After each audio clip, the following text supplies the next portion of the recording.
পর্ব 595 নীলের বিদায়। রায়চৌধুরী গ্রুপের নতুন মালকিন আদ্রিতা সেনকে কোম্পানির লোকেরা বেশ ভালোভাবেই স্বাগত জানালো।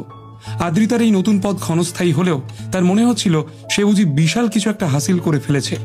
অন্যদিকে নীল যে তখন শুধু ব্যবসায়িক লাভ ক্ষতি নিয়েই ভাবছে তা নয়, সম্রাট অশোকের সাম্রাজ্যের কলকাতা হেডকোয়ার্টারটাও শহর থেকে একটুখানি দূরেই, সেটাকেও কলকাতাতেই পাকাপাকিভাবে নিয়ে আসার কথা ইতিমধ্যেই ভেবে ফেলেছিল সে। কলকাতা ছেড়ে যাওয়ার আগে নীল নিজের প্রতিপত্তি আরও একটু বাড়িয়ে নিতে চাইলেও তার এই সিদ্ধান্তের পেছনে আসল কারণ ছিল আদ্রিতাকে রক্ষা করা। রাতের দিকটায় এখনো বেশ ঠান্ডা পড়ছে। রাত 8-9টা বেজে গেলে লোকেরা মোটামুটি বাড়ি ঢুকে যায়, কিন্তু নীল এতটাই শক্তিশালী যে ভয়ঙ্কর ঠান্ডা হোক বা ভয়ানক গরম, কোনোটাতেই তার কিছু যায় আসে না।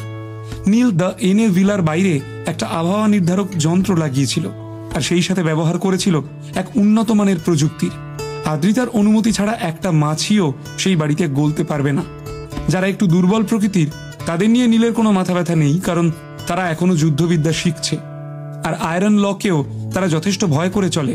একজন সাধারণ মহিলার গায়ে হাত তোলার সাহস তারা করবে না। নীল শান্তভাবে সোফায় বসে রাতের কালো আকাশ দেখছিল। পরিষ্কার আকাশের উজ্জ্বল গ্রহ নক্ষত্র তার মনে এক অদ্ভুত শান্তি সঞ্চার করেছিল। শীতকালে এমন রাতের মজাই আলাদা। তুমি আবার সিগারেট খেতে শুরু করলে কবে থেকে? পিছন থেকে হুট করে এসে এমন দৃশ্য দেখতে একটু চমকে উঠল আদ্রিতা। প্রথম থেকেই খাই, কিন্তু তুমি আগে কখনো খেয়াল করনি। সিগারেটের আগায় জমে থাকা ছাইটুকু ঝেড়ে নিয়ে বলল নীল। তার মুখে বিশেষ কোনো ভাবান্তর লক্ষ্য করা গেল না। নীলের আসল রূপটা এখনো অনেকের কাছেই অজানা। সিগারেট তো রায়চৌধুরী বাড়িতে থাকার সময় থেকেই সে খেয়ে আসছে। তবে রায়চৌধুরী বাড়ির ব্যবসা অনেক বড়, আর নীলকেও ব্যবসার কাজে প্রায়ই এদিক ওদিক যেতে হতো। তার মাঝেই হঠাৎ এই নেশা তাকে পেয়ে বসে। 1 মিনিট, নীলের কিন্তু এই সিগারেট খাওয়া, মদ খাওয়া, জুয়া খেলা এসবের প্রতি অনেক আগে থেকেই একটা আকর্ষণ ছিল। রায়চৌধুরী বাড়ি থেকে বিতাড়িত হওয়ার পর এসব শখ পালনের জন্য তার কাছে টাকা ছিল না। মাত্র খাওয়ার টাকা নেই, সিগারেট কেনার কথা ভাববে কোথা থেকে? কি জানি কেন নীলের কথা শুনে আদ্রিতার মনটা একটু খারাপ হয়ে গেল। মেয়েরা এমনিতেই একটু স্পর্শকাতর হয়, আর নীলের কথা শুনে নিজেকেই যেন নিজে দোষারোপ করতে লাগলো আদ্রিতা। আমি কি সত্যিই তাহলে নীলকে এতটা অবজ্ঞা করেছি? বেশ অনেকক্ষণ চুপ করে থাকার পর অবশেষে আদ্রিতা বলল, সিগারেট খাওয়া স্বাস্থ্যের পক্ষে ভালো নয়, চেষ্টা করো কম খেতে। আমি জানি অভ্যেস একদিনে ছাড়া সম্ভব নয়, তবে চেষ্টা করো প্রতিদিন একটু একটু করে কমাতে। চিন্তা করো না, তুমি নিজেও এখন ক্যাম্পিং ইভেন্টের স্টুডেন্ট। তুমি নিশ্চয়ই জানো যে যাদের শরীরে নিয়মিত ওষুধের প্রভাব থাকে, সিগারেট তাদের কোনো ক্ষতি করতে পারে না।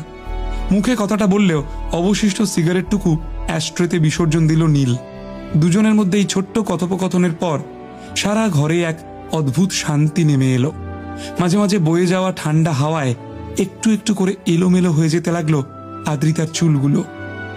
দুজনের মধ্যে থেকে কেউই আর কোনো কথা বলল না, যেন রাতের তারাদের মাঝখানে কোথাও হারিয়ে গিয়েছে দুজনে। ও ভালো কথা, তুমি তাহলে আবার কবে যাচ্ছ? নিস্তব্ধতা ভেঙে বলে উঠল আদ্রিতা। কলকাতার সব কাজ প্রায় মিটেই এসেছে, হয়তো কালই বেরোতে হবে। হঠাৎই আদ্রিতার হাত দুটো ধরে বলে উঠল নীল, আমার উপর রাগ করে থেকো না কেমন? নীল খুব ভালো করেই জানে আদ্রিতার অবদান তার জীবনে কতখানি। নীলের যখন বিয়ে হয় তখন নীলের অবস্থা একটা ভিখিরিরও অধম। এখন না হয় নীলের দিন ফিরেছে আর সে একটা ভালো জায়গায় পৌঁছে গিয়েছে, কিন্তু সেই সঙ্গে তৈরি হয়েছে বেশ কিছু শত্রুও। এখন নীলের আর শান্তিতে কাটানোর মতন দিন নেই, তাই আদ্রিতাকেও সে সেই জীবন দিতে পারছে না যা একজন স্ত্রী হিসেবে পাওয়াটা তার অধিকার। কাজেই ইম্পেরিয়াল ক্যাপিটালে গিয়ে সবটা মিটিয়ে আসাটাই এখন তার একমাত্র লক্ষ্য।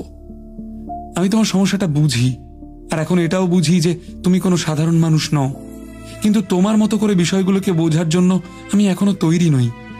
আদ্রিতাও নীলের হাতে হাত রেখে মনের কথা খুলে বলল, কিন্তু তুমি কোনো চিন্তা করো না, কোম্পানির জন্য আমি দিন রাত এক করে দেব। তাছাড়া কলকাতা তো তোমার নিজের এলাকা, তাই না? আমার আর তোমার লোকেদের কিচ্ছু হবে না। আদ্রিতার মুখ থেকে এই কথা শোনা মাত্র কি যেন এক গভীর ভাবনায় ডুবে গেল নীল। তবে তার ভাবনার তল পাওয়া দুষ্কর। বাকি রাতটুকুও শিগগিরই কেটে গেল। পরদিন সকালে বেশ তাড়াতাড়ি ঘুম থেকে উঠে পড়ল নীল। একবার আদ্রিতার মুখের দিকে তাকালো সে। আদ্রিতার ঘুমন্ত মুখটার দিকে তাকিয়ে তার কপালে একটা চুমু এঁকে দিল। কাল রাতে প্রথমবারের জন্য তারা নিজেদের মনের কথা একে অপরকে বলেছে। নীলের সব ইচ্ছাই পূর্ণ হয়েছে। যাওয়ার আগে নীল নিজের এটিএম কার্ডগুলো ড্রেসিং টেবিলের উপর রেখে আদ্রিতার ফোনে তার পিনকোডগুলো লিখে রেখে গেল। আদ্রিতা নীলের জন্য যে জামা কাপড়গুলো বের করে রেখেছিল সেগুলোকে পরে একবার আয়নায় নিজেকে ভালো করে দেখে নিল সে। তারপর একটা লম্বা নিঃশ্বাস নিয়ে মনটাকে করলো সংযত। কুণাল আর প্রিয়াঙ্কা অনেকক্ষণ ধরেই দরজার বাইরে তার জন্য অপেক্ষা করছিল। নীলের সাথে শেষবারের মতো দেখা করবার জন্য আরও কিছু প্রভাবশালী ব্যক্তিরাও হাজির হয়েছিল সেখানে। ওরে বাবা, সবাই তো দেখছি বেশ তাড়াতাড়ি উঠে পড়েছে। হাসি মুখে সবাইকে স্বাগত জানালো নীল। মিস্টার নীল, আমরা সবাই এখানে আপনাকে বিদায় জানাতে এসেছি, সমস্বরে বলে উঠল সকলে। মনে হচ্ছে আপনারা সবাই মনে প্রাণে চান যাতে আমি এখান থেকে চলে যাই, মজার ছলে বলে উঠল নীল। হাসি মুখে কথাটা সবাই শুনলেও মুখে কেউ কিছু বলল না।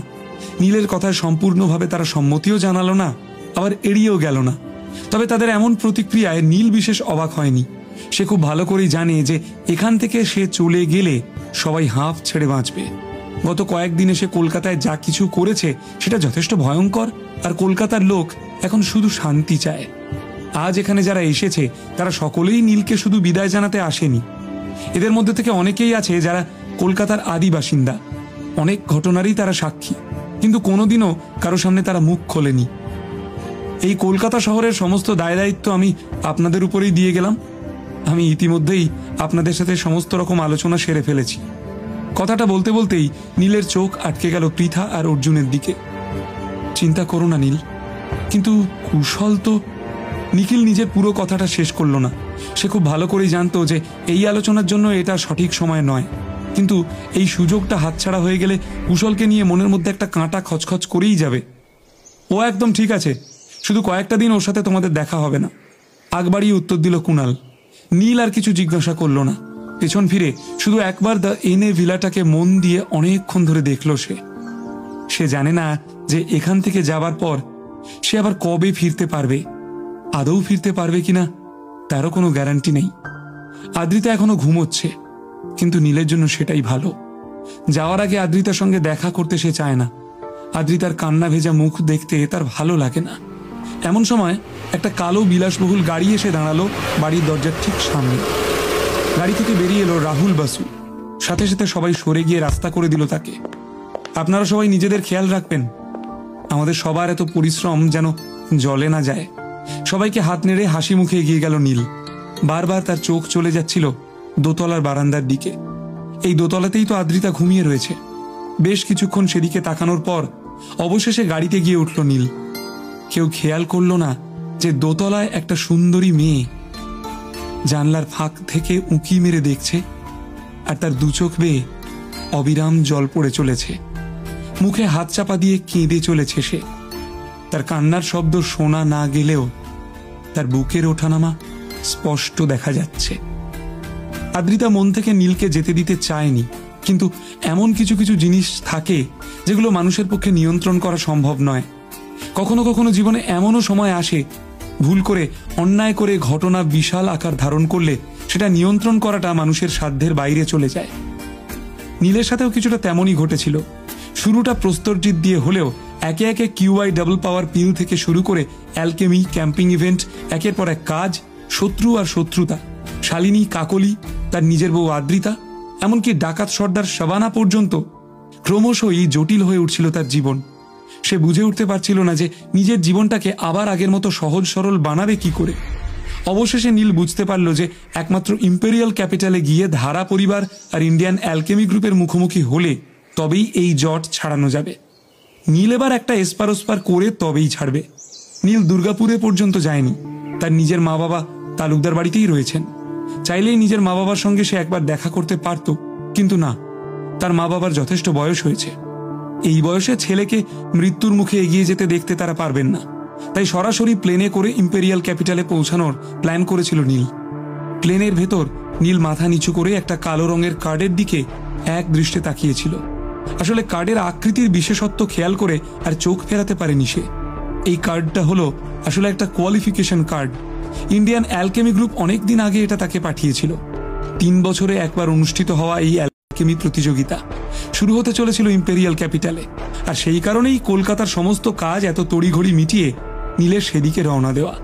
আসলে ইম্পেরিয়াল ক্যাপিটালে যাওয়ার নীলের কাছে প্রধান কারণ হলো দুটো। এক, এই অ্যালকেমি প্রতিযোগিতা, আর দুই, ইন্ডিয়ান অ্যালকেমি গ্রুপের মুখোমুখি হওয়া। নীল খুন খারাপিতে একেবারেই বিশ্বাসী নয়। এইবার শারীরিক আর মানসিক দুদিক থেকেই সম্পূর্ণভাবে তৈরি হয়ে এসেছিল সে। তুমি কি অ্যালকেমিস্ট? হঠাৎই একটা অচেনা গলার স্বর শোনা গেল। মোবাইলটার থেকে মনোযোগ সরিয়ে মাথা তুলে পেছন ফিরে চাইল নীল। কথাগুলোর মালিক হলো একটি মেয়ে। বয়সে নীলের প্রায় সমবয়সী হবে। বড় বড় চোখে মেয়েটি চেয়ে রয়েছে নীলের দিকে। আপনি কি এই কার্ডটা আগে কখনো দেখেছেন? কার্ডটা নিজের হাতের তালুর উপর রেখে মেয়েটিকে দেখালো নীল। মেয়েটির উত্তর শোনার জন্য তার ভীষণ কৌতূহল হচ্ছে। ইন্ডিয়ান অ্যালকেমি গ্রুপের দেওয়া এই কোয়ালিফিকেশন কার্ড সম্পর্কে সাধারণ মানুষেরা কিছুই জানে না। মেয়েটির করা প্রশ্নটাই সেই কথার প্রত্যক্ষ প্রমাণ। হ্যাঁ, দেখেছি তো, আমি ক্যাপিটাল। হঠাৎই কথা বলতে বলতে মেয়েটা চুপ করে গেল, আর তারপর গম্ভীর মুখে নীলের দিকে তাকিয়ে বলল, আচ্ছা, সত্যি কি তুমি একজন অ্যালকেমিস্ট? কেন জানি না আমার মনে হচ্ছে যে তুমি কিছুতেই একজন অ্যালকেমিস্ট হতে পারো না। আমার শরীরের ঠিক কোন অংশটা দেখে আপনার মনে হচ্ছে যে আমি অ্যালকেমিস্ট নই? ভুরু কুঁচকে প্রশ্ন করল নীল। অ্যালকেমিস্টরা সাধারণত বেশ হোমরা চোমরা লোক হয়, কিন্তু তোমার হাবভাব ঠিক। বাকি কথাটুকু আর শেষ করার প্রয়োজন বোধ করলো না মেয়েটা। হঠাৎ তার গলার স্বরটুকু গেল পাল্টে। মনে হচ্ছে কার্ডটা তুমি কোথাও একটা কুড়িয়ে পেয়েছো, তাই না? এটা অন্য কোনো অ্যালকেমিস্টের কার্ড, তাই তুমি এটাকে এত মন দিয়ে দেখছো। ইম্পেরিয়াল ক্যাপিটালের অ্যালকেমি কম্পিটিশন যথেষ্ট কঠিন একটা জায়গা। তুমি অভিজ্ঞতার জন্য এসে থাকলে এসব ছলনার আশ্রয় নেওয়ার তো কোনো প্রয়োজন নেই। যার থেকে এই কার্ডটা তুমি চুরি করেছো তাকে ফেরত দিয়ে দিলেই বরং ভালো। একের পর এক নিজের মন গড়া কথা বলেই চলল মেয়েটা। নীলকে কোনো কিছু বোঝানোর কোনো সুযোগই দিল না সে। নীল কি মেয়েটাকে নিজের আসল পরিচয়টা বোঝাতে পারবে? এই নতুন মেয়েটি কি নীলের বন্ধু হতে চলেছে? আদ্রিতার বিচ্ছেদ বেদনা কি তবে কাটিয়ে উঠতে চলেছে নীল? নীলের অনুপস্থিতিতে কি কলকাতা আক্রমণ করবে তার শত্রুরা? ঠিক কি করা হয়েছে কুশলের সঙ্গে?